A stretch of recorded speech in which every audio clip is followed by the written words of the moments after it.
James Twin for the untouchable true school sports. Let's go, baby. Bow! Be careful what you wish for because it can become a reality. Yeah. The untouchable True School Sports Empire proudly presents something the boxing game's missing. Hey, what's going on? It's your boy BT, and I came here to talk some boxing with the thousands of True School Sports subscribers. All right, so I know it's late, but better late than never. I wanted to come and just give my quick thoughts on the welterweight fight over the weekend. You know, you had Alexis Rocha, you had Raul Curiel, two fighters at two very pivotal parts of their career. Rocha has been one of the most honest, blue-collar, hard-working fighters in the welterweight division. He's fought a lot of good competition like Rashidi Ellis, Giovanni Santillan, Blair Cobbs, and the list goes on and on and on, you know? Really just an honest fighter that I feel like people should get behind and give their respects to because he fights on all comers, right? He needed this win to really move up the division. And then you had on the other side, Raul Curiel, you know, a fighter that I know Golden Boy Promotions has been very high on for a lot of years. Mexican Olympian, trained by Freddie Roach, big frame for the weight class, can punch, is physically strong. But he's never been in there with a guy of the caliber of Alexis Rocha. So it was just a good crossroads battle for both those guys. And I just watched the fight. They scored it a draw. I'm not mad at the result because I feel like the fight was close enough to warrant a draw. Personally, though, I thought Alexis Rocha won the fight by one round. I thought Rocha, his ability to outwork Santillan throughout the rounds and especially early in the fight, boxing him. I thought he had the faster hands and he banked a lot of rounds early because he was outboxing him with the faster hands. But then in the middle rounds, I feel like Rocha got very undisciplined and then started to exchange with Curiel. And that's where Curiel let his physicality, his size, his power was felt in the exchanges. And he was able to land really telling blows, which made the rounds a lot closer than they needed to be.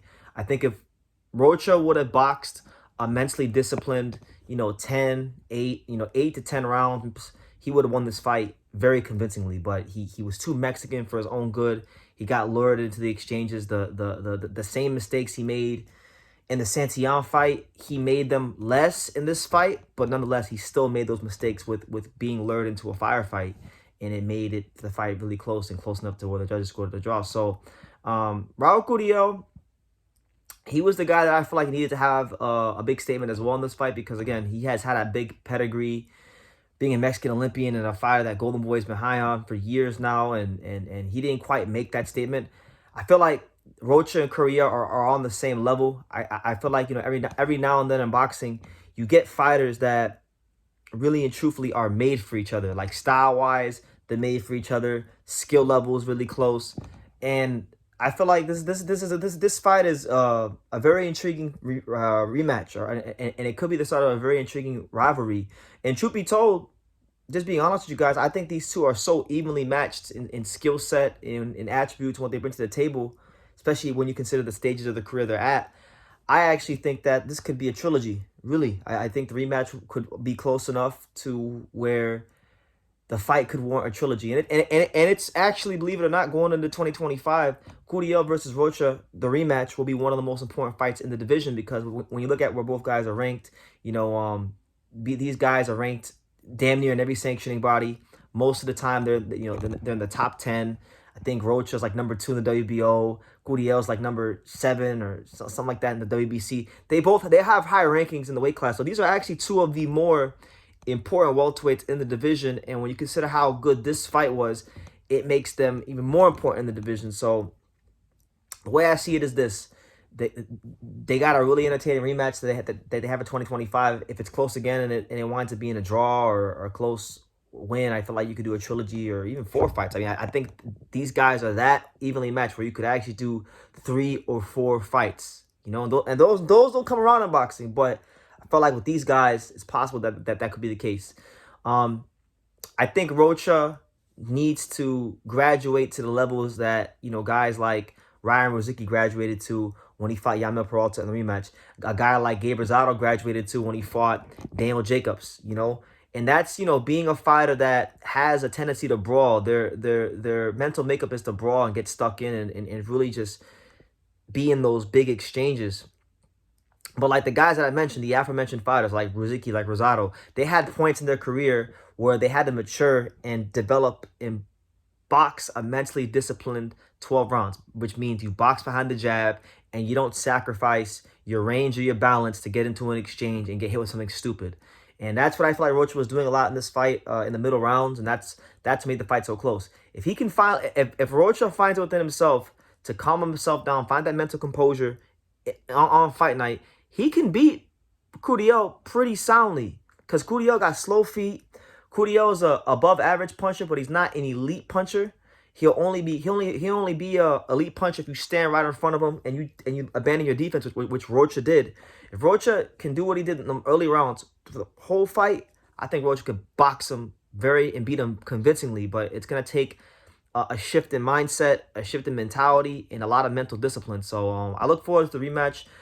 As far as Curiel, I'm looking forward to seeing the adjustments he's gonna make because he does like whether he makes an adjustment or not. The reality is Rocha has a speed advantage with his feet, with his hands. So there's not really anything he can do to offset that except the timing department. Being able to set up hard, aggressive counter punches. So that's gonna be his route, I think, as far as making an adjustment. And overall, look, really good fight. I have so much respect for Alexis Rocha because in a day and age where boxing fans love to complain about what certain fighters aren't doing, who they aren't fighting, here's a guy who, yes, okay, he's not a A-level fighter. He's not going to be on the pound-for-pound list ever in his career.